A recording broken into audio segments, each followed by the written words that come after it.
As a radiographer, you'll come in contact with loads of patients throughout the hospital and throughout the patient journey. Around 90% of patients will see a radiographer, they just might not realise that's who they've met.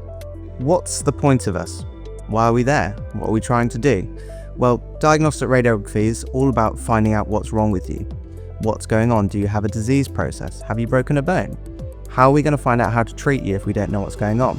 So that's predominantly what the job is, finding out what's wrong with people so we can find out a way to treat them.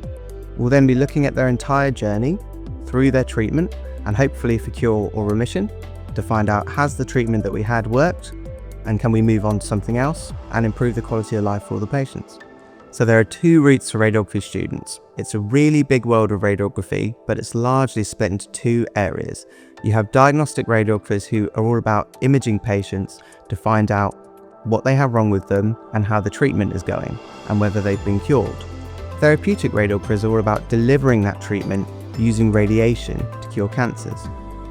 Most people just know radiographers as the person they see when they need an x-ray, when they've fallen over and broken a bone. However, there's a much bigger world out there and lots of different specialties for you to get involved in.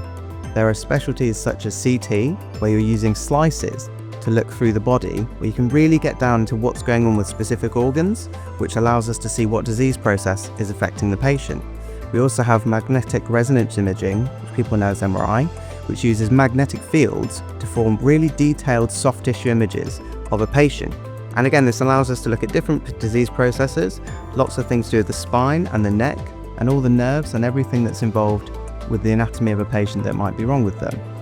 So to be able to study to be a diagnostic radiographer, there are several different qualification routes available to you.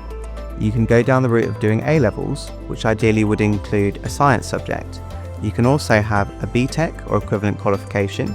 If you're considering a career in healthcare, you're a caring person who's technically minded, then diagnostic radiography could be the career for you.